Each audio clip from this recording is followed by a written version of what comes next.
For today's Critical Thought, we're returning to a very old but still very important topic on the subject of gunplay. How to make those shooters shoot, those boomers boom, and why it's something if you want to build anything revolving around guns and explosions, you need to be aware of. Gunplay is fundamentally the aesthetics of your weapon. How does it feel to use this weapon in a shooter? We could even extrapolate this out to action games as well, but for the sake of today, we're focusing on first, third, any other kind of shooters that you can imagine. And this is something that if you are not really versed in reflex-driven design, shooters, action games, anything that relies on player reflexes, it's something that can be very hard to grasp from the outside. And to kind of demonstrate the importance of this, if you're watching this right now, let's say you are a first-time developer, maybe you're an enthusiast, maybe you're even a veteran developer, you have been a part of teams, you have shipped countless titles, you could have even worked on shooters in some capacity in the past. If this is literally the first time you have ever heard the term gunplay used, you are not ready to build a first-person shooter on your own. This would be like saying, I want to build a car, but I've never heard of a steering wheel, brake pads, or an engine before. I mean, what could they possibly be used for? And when we look at gunplay, this again is very much part and parcel with your core gameplay loop. The idea of, again, if you're going to be shooting constantly in, a shooter, then it has to feel good in the player's hands. There has to be a enjoyable sense of how this gun will feel. And there's several aspects that go into gunplay in this respect. So the first thing is the actual look of your weapon. Duh. But one of the things I see from a lot of novice developers when it comes to shooters is that they'll create the same silhouette for every weapon. This two-handed, very wide with a barrel in the middle is your shotgun. It's also your rocket launcher. It's your railgun. It's your heavy machine gun. Good design in this respect, something that we see from the best animated shows or any kind of character design where a black and white silhouette is distinctive enough that you can tell exactly who that is without any detail. Mickey Mouse, Homer Simpson, the entire cast of Team Fortress 2. That you don't need color. You don't need anything other than their silhouette and you know what this is or know who this character is. And the same needs to be said of your weapons. Your pistol should be different from your shotgun. Your grenade launcher should be different from your railgun, and pick any other things. Now this does get easier to do if we're talking about fantasy style weapons where you have a magic staff. You have, I don't know, a gauntlet that shoots fireballs, a dragon that spits spikes.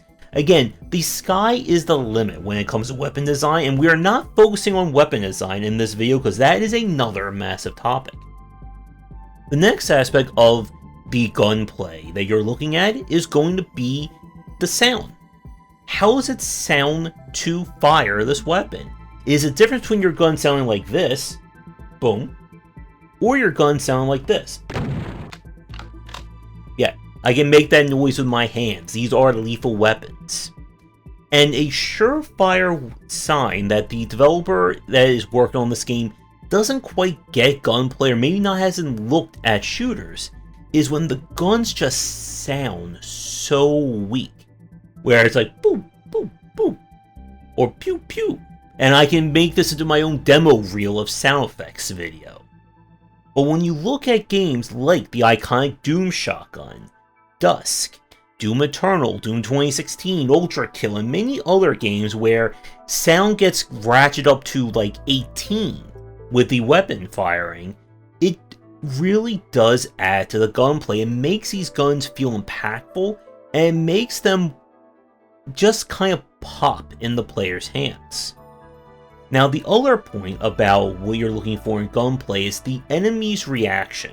This is something that, as game technology and engines have evolved, has become far easier to do and all the more important. If I take a massive, triple rocket launcher and I shoot at the enemy, and all they do is this, ow. It just completely robs the weapon of all of its magic and impact. You don't want your enemies to always react like this. Ow, ow, ow, ow. I'm sure that video footage will never come back to haunt me, right? But again, it's why people like to watch ragdoll physics. You shoot the guy and their body just flails and it goes like flying 80 feet in the background. And then it hits a wall and then it explodes. And then the wall falls on someone, then the wall explodes. Again, with the Borderlands example, when Torque said explosions, that's kind of part of this whole idea of the kind of impact on these weapons. But this is also a factor when it comes to the design of them. Do your weapons provide hit stun? If I shoot an enemy with my pistol, does it stop them from firing? What about a shotgun?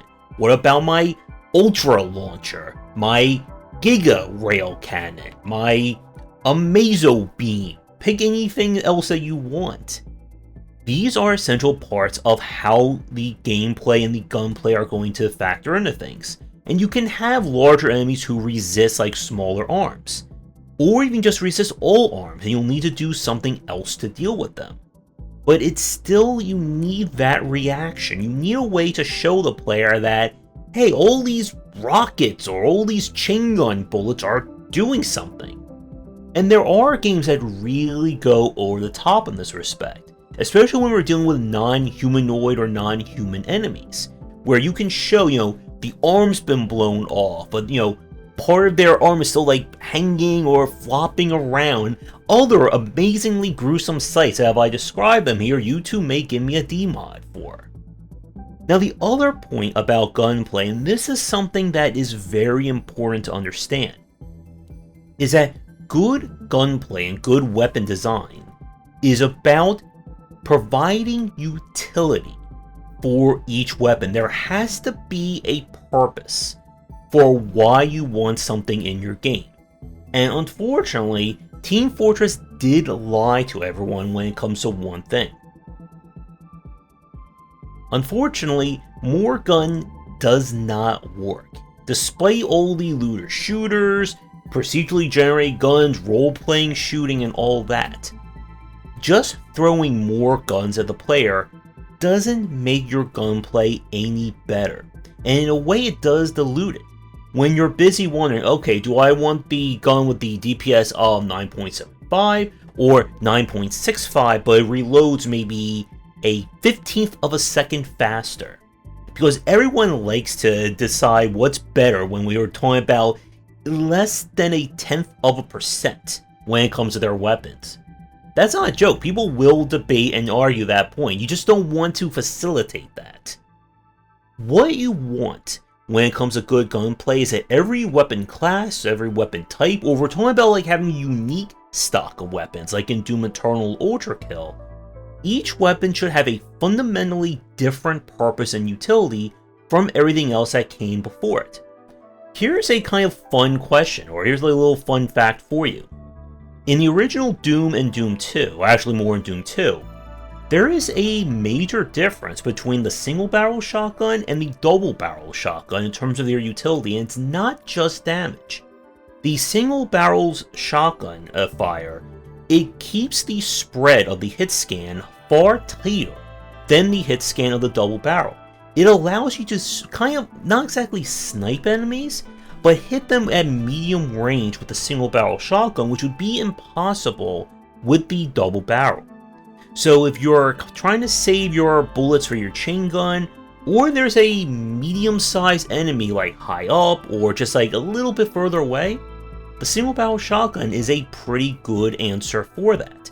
And of course the double barrel shotgun, closer you are, the more that hit scan will compose of the body, more damage to you, or for you.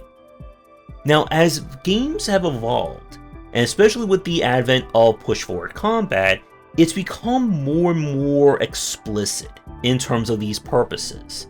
Again, we look at something like Doom Eternal. The single barrel shotgun also has the auto-firing chain shotgun mode, the grenade. Your super shotgun has the Gorsh, I believe, the grappling hook. And one of my favorites is from Ultra Kill. The Ultra Kill pistol is phenomenal. And here's another bonus point about Gunplay. If every gun, or even your starting weapon, is fantastic to use, again, your stock default weapon, you're on the right track. And Ultra Kill, your pistol or pistols has 3 variants. Each one can interact with all the other weapons. The gunplay in Ultra Kill is very advanced in that respect. You can take the coins that you throw from your second variant of the pistol, hit it with the railgun, so that the railgun magnifies all the coins and then just strikes down on an enemy. It is incredibly fun to use. It's also very tricky to use if you're not prepared for it. And this is the kind of evolution of gunplay that we've seen over the past 5 to 6 years. That more and more games are embracing this idea that your gun should do more than just be, I point at someone, it does damage, and that's it.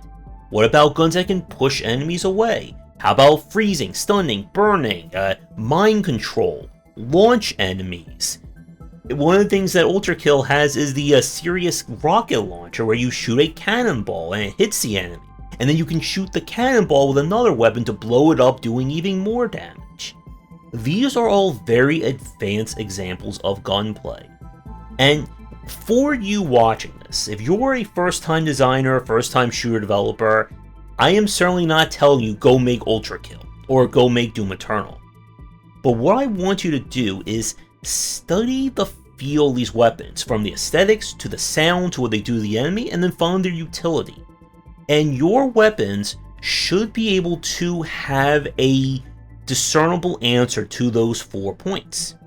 If all your guns look alike, they sound alike, they all do the same thing, and the enemy just again reacts like, ow, ow, ow, you don't have a very visceral shooter. Because remember, reflex-driven gameplay is all about how the game feels in the player's hands. If it doesn't feel good, then no amount of storytelling, no amount of world design, level design, your orchestral score is going to keep them playing. And people don't want to play the umpteenth just, we're ripping off Doom, or we're ripping off Quake, or Duke Nukem game. They want something new. And gunplay and weapon design are infinite wells that you can draw from with your game and your different gunplay. You can do a lot in these games. If you want a good example of that, look at something like Bulletstorm or Painkiller, where yes, weapons have different roles, but they also feel completely different from one another with different alternate fires. Again, you want your guns to be distinctive, you want them to pop, and you want to be able to say that this gun is different from this gun, which is different from this gun, and I have 3 or 4 guns underneath below my screen right now. So for those of you watching this, as my final point, can you think of other examples of games that did amazing jobs with their gunplay? Give me fantastic examples of unique and original weapons that you would love to see other shooters do. And can you think of examples of games that just did not pop? That again just went out over and over again. And maybe for every video I'll just end it with me slapping myself. How would people like that? Let me know in the comments down below. Thanks for watching, and a special thank you to our Patreon supporters. If you enjoyed the video, do the YouTubing stuff, be sure to visit our Discord and Patreon, and you're interested in more of my thoughts on design, check out my game design books.